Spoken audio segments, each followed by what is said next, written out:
Hey guys, welcome back to my channel. So listen, I'm not gonna be before you guys long. I am outside and it is cold.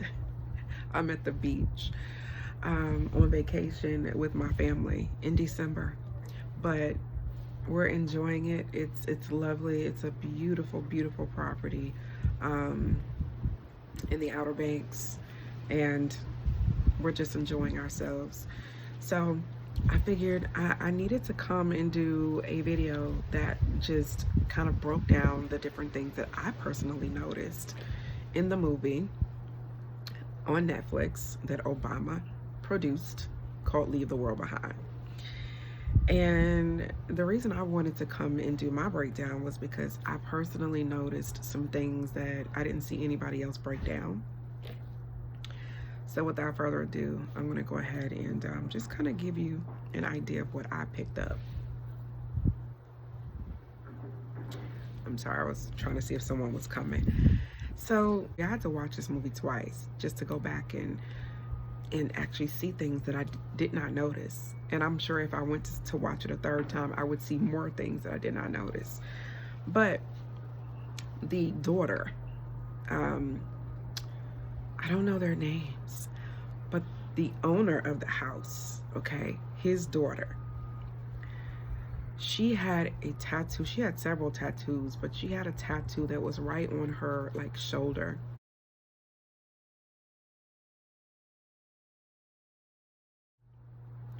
And it said, I wrote 69, but it said 96, number 96.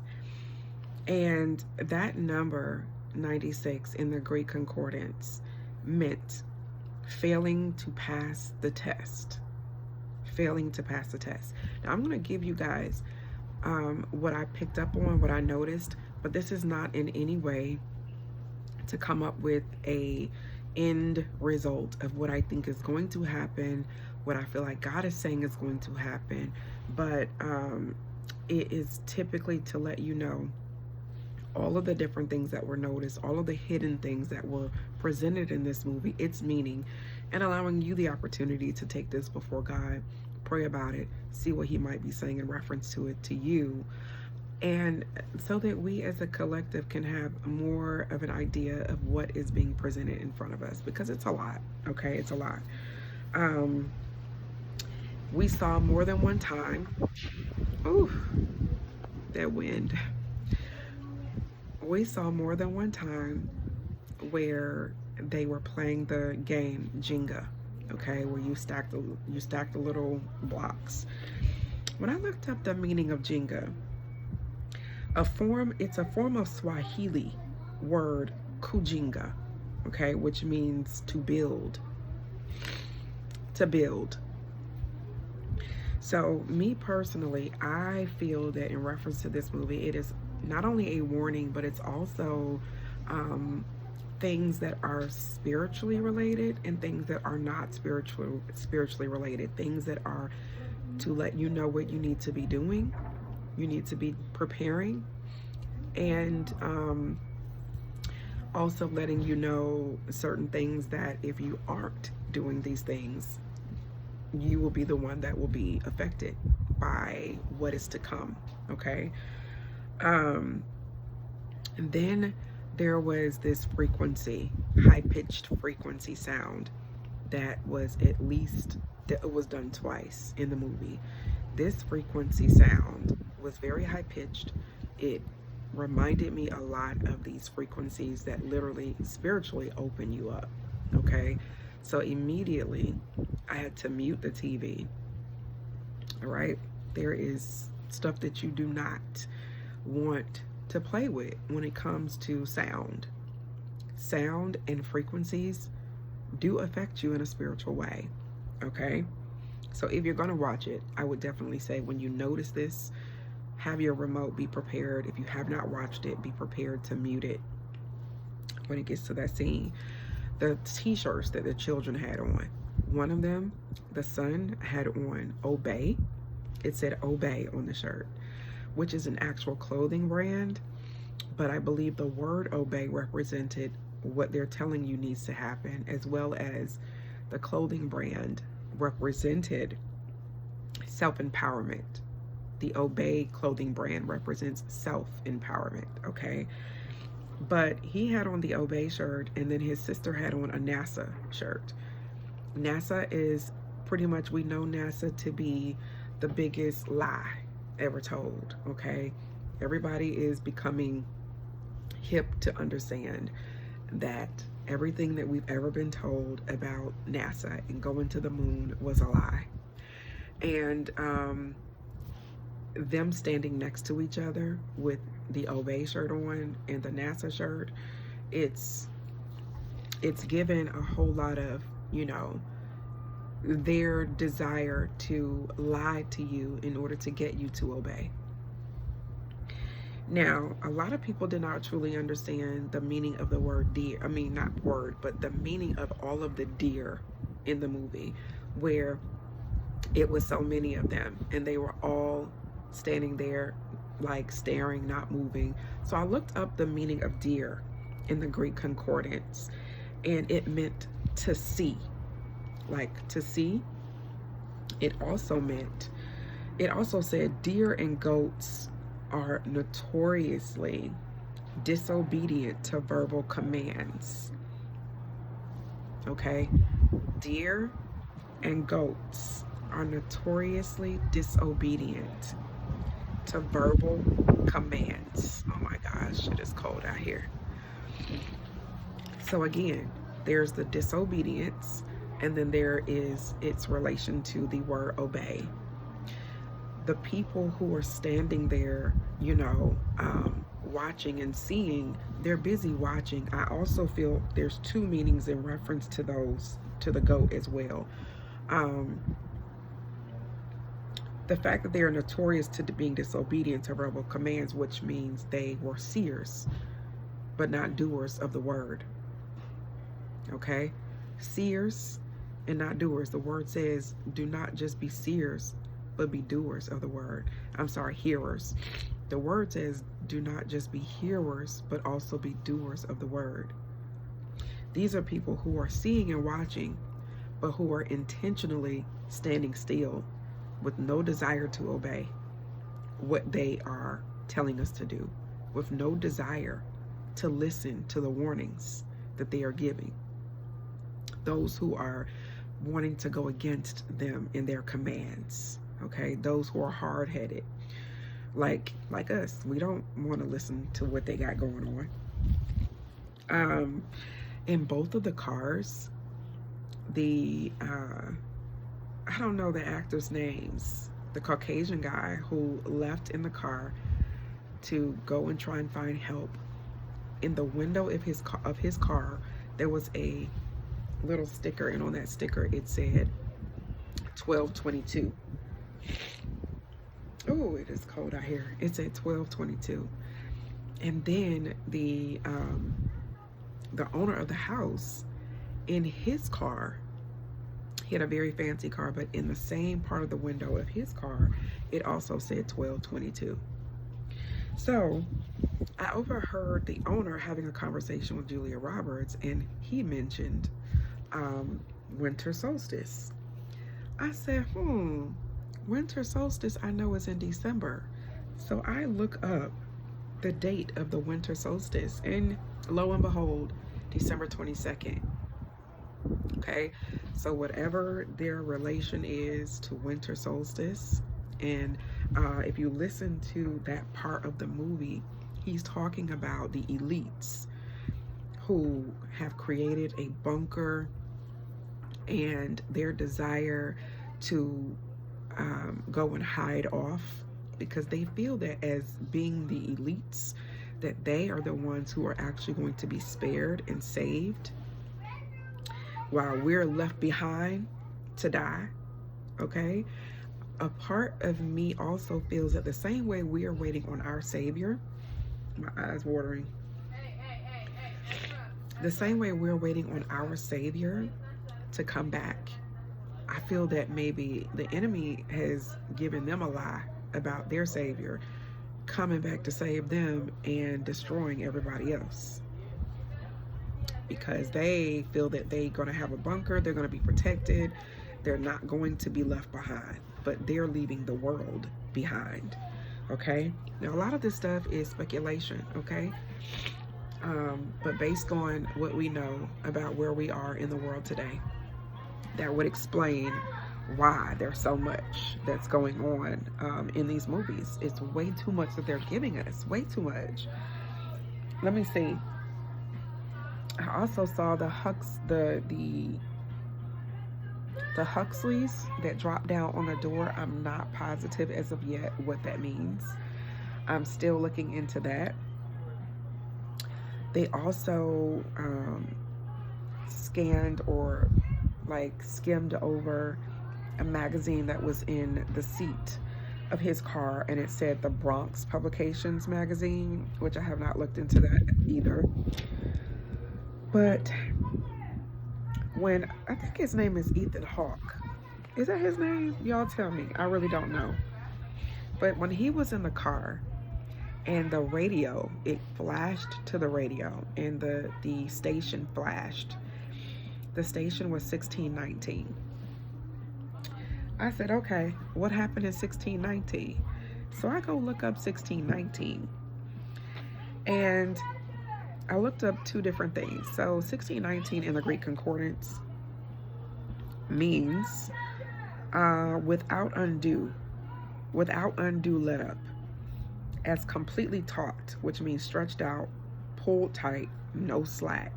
Okay, so I felt like they were saying that the things that were to come, there's not going to be any slack in regards to that, no slack. But then when I looked it up, as far as dates go, in 1619, 20 to 30 enslaved Africans landed at Point Comfort. They landed at Point Comfort, which was in Hampton, Virginia, aboard the English privateer ship. And guess what the ship name was? The White Lion.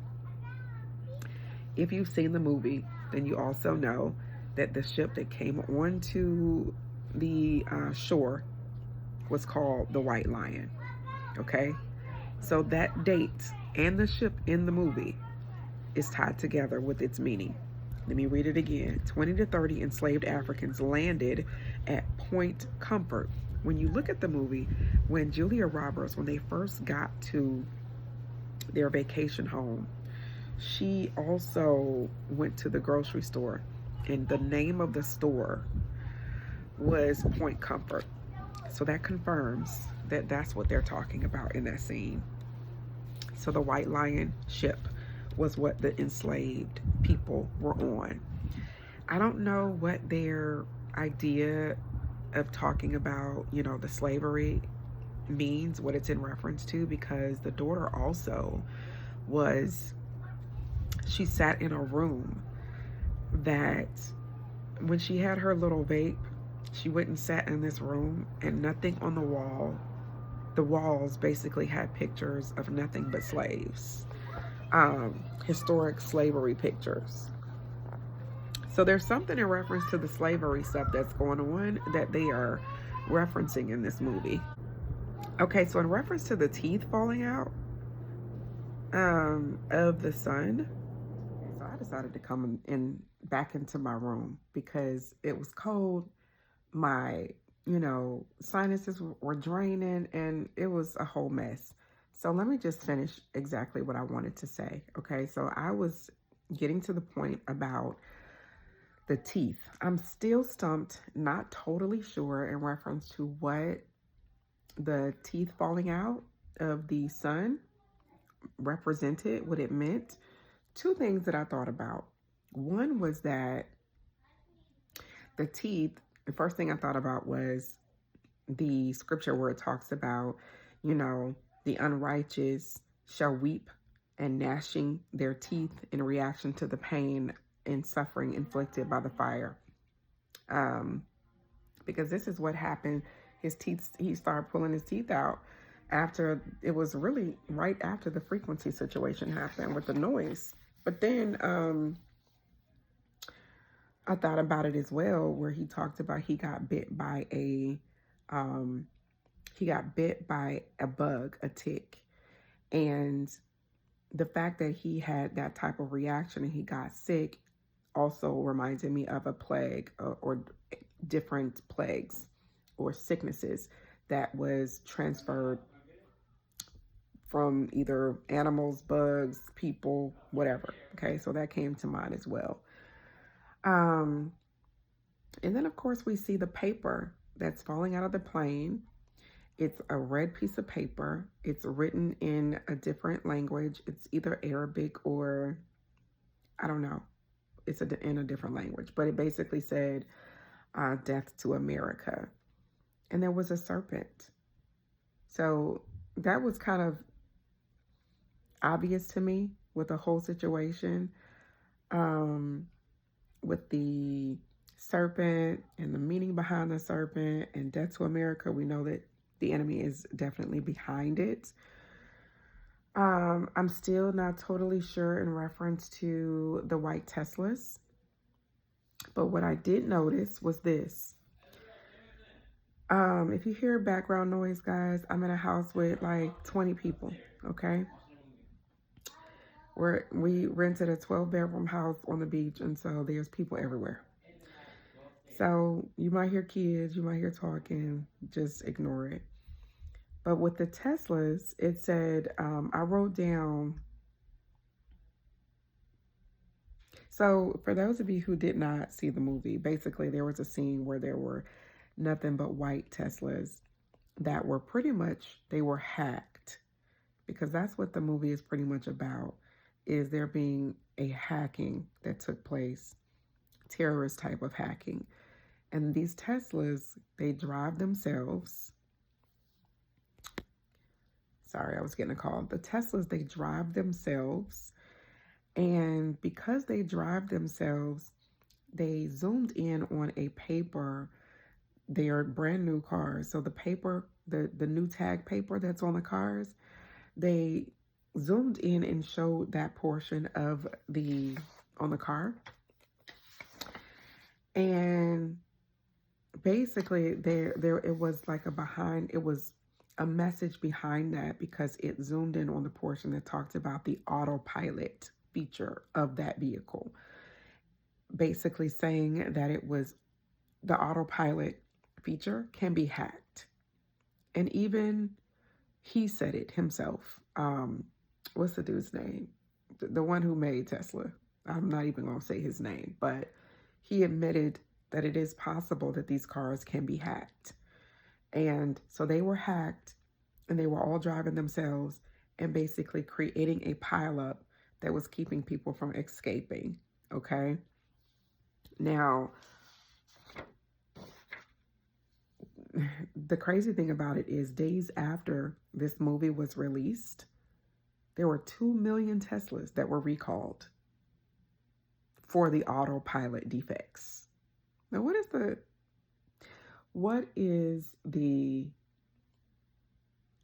the chances, okay, that this movie, we know that it takes months and months and months for a movie to be made, right? But right afterwards, days afterwards, 2 million Teslas are recalled. Okay, this is just crazy to me. Now, also on that piece of paper that Julia Roberts was looking at, where it zoomed in and it showed her the paper that was on the brand new Tesla. It also said 116 fuel economy, which I looked up its relation because I saw somebody else say something about 116 meant something about Barack Obama. I looked up 116 in relation to Barack Obama, and this is what came up. 116th Congress, Barack Obama Highway Act. Okay, you can look this up on congress.gov.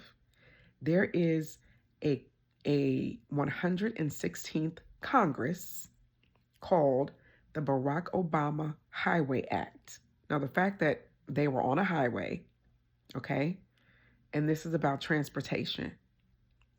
He is in control of whatever this Highway Act is. The committees, under committees, it said House-Transportation and Infrastructure. And this was created by Barack Obama, and it's the 116th Congress. Okay? Not coincidental. Right up under the 116, there was $550 as the annual fuel cost. It was right underneath the 116. Adding those numbers together equaled 666. So, moving on. Flamingos in the pool. When I looked up flamingos, for some reason I looked up flamingos in the Greek Concordance, and it said something in reference to flame. Also represented pestilence and death. Pestilence and death. Okay. Now, Rose made a statement when she was talking to her mother in the bed. She said, she talked about the man who received all these warnings that, you know, he basically needed to flee. And if he didn't, that he, you know, something bad was going to happen. He was going to die of some sort. I'm kind of paraphrasing it. But basically, he received all these warnings and he did not take the opportunities that were sent to him in order to escape. The boat was sent. Somebody asked him if he wanted to get on the boat. He said no, he's going to keep praying and that God was going to help him. Then a helicopter came. He said no, he's going to keep praying for God to come and help him. And then he ended up dying. And when he got to heaven, he asked God, why didn't you help me? I was praying. And the Lord said, I sent you the boat. I sent you the helicopter. What more did you want? You rejected them all. Okay? After Rose gave that little scenario, she then said, I'm done waiting. Rose said, I'm done waiting. Now, I heard someone else give the meaning of that because this is talking about God, and this is the only reference really to God in the movie. It was almost as if Rose was saying she's tired of waiting for someone to introduce her to the truth, to introduce her to the way of being saved out of this scenario. She's tired of waiting for someone to introduce salvation to her, and she's going to find it. She's going to find the answer and the truth on her own. And that's exactly what she did. She found the answer. She found the truth. She found the position of safety. Okay. And this is how she found it. Now, some different things to also notice that was in the house. The picture in the living room, black and white picture, it changed throughout the movie to have either more white or more black in the movie. The picture behind the bed in the vacation home went from being calm waters to rushing waters. Also, the very first scene in the movie, when the first opening scene, if you look, there was 666 in the room. There's two clocks. One clock on one side of the bed, another digital clock on the other side of the bed, and then there is a coffee mug right next to the first clock on the left, and it had a 6 on it. It has 76, but the 7 is in dark red where you can't even see it, and the 6 was white, so it stood out. Okay, so there's a 6 on the coffee mug. The little round clock is on at 6 o'clock, and the other side of the bed, the digital clock, the only part of the clock you could see was the 6. Okay, many people saw that, picked up on that. So much symbolism, guys, so much symbolism. There's biblical symbolism, historic symbolism. It's a lot. It's a lot. Now, as we know, if you've watched the movie, Rose escaped to the house, to the Thorns house, okay? If you noticed, there was a red door on that house. The red door represented Exodus 12:13. The blood on the doorpost will be a sign to mark the houses in which you live. When I see the blood, I will pass over you and will not harm you when I punish the Egyptians. And the way that you know that is because also the name on the door, the people who own the house, was the thorns, which represented the crown of thorns on Jesus Christ's head. Okay. The neighbor that they tried to go get help from also mentioned, he said they've all been deserted, as in all the people were gone, which to me either represented pestilence because a lot of people had died off, or it was the rapture. Okay, because none of those people were talking about anything related to God at all. It basically showed how they were trying to figure out with their own mindset what had happened, and they still were lost and confused. The son was distracted by his own sin. Okay, it was so much going on in this movie, although it did not seem that way. If you don't have spiritual eyes to see, you would have missed all of this stuff. The alarm goes off as the bombs are hitting New York City in the distance. Okay, the alarm is going off, and then it's like time is up. Also, the last thing that I put on here was when, is this the last thing? Yeah. The last part that I put on here was Rose. When she's sitting at the table and she's stuffing her mouth with all this food, she hears her mother call her name and she gets up like she's going to go over to the door, but she looks down the hall and she's distracted. She ignores her mom calling her name. She is not enthusiastic about helping them at all. She walks down the hall to get ready to go down to the basement to the bunker. And on the wall before she goes down the steps, there is a, man, I can't give the details of what I found because it's on my phone and I'm on my phone. But basically, there was a picture that said, hope begins in the dark. This is a biblical reference about hope beginning in the dark. Okay. What I will do is, if I'm able to edit this on my phone, I'll put a screenshot of the full quote of what that particular message meant.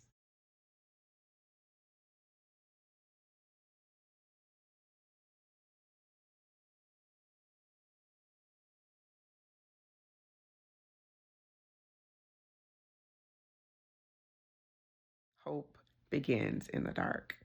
Okay. So guys, if you have not seen this movie, I definitely recommend that you watch it. Look at the things that are being displayed to you. Pray about it. Get your own, thoughts and concerns about what you think is being said, how you should best move forward, going on from here, mentally, spiritually, physically, decisions that might need to be made for your family. But I definitely believe personally that it is a warning. I definitely believe there are things that they're saying that will happen, but also you got to think about it, it's coming from the mindset of those who also are following the beast system. So they don't truly understand or know the end from the beginning, because Jesus is the way, the truth, and the life. These are people who have produced this, who are telling this story, who are not believers of the way, the truth, and the life. So don't allow this type of thing to bring any fear to you in any way, or to make you feel as though you are hopeless, because Jesus has the last say at the end of the day. But the point of this is to make sure that you are in right standing with him, so that the blood is on your door, so that as judgment does come, those people believe that they're the ones that are going to be spared, but they're not. The only ones that are going to be spared are the ones with the blood on their doorpost. Make sure that your blood, not your blood, but make sure that his blood is on your doorpost. God bless.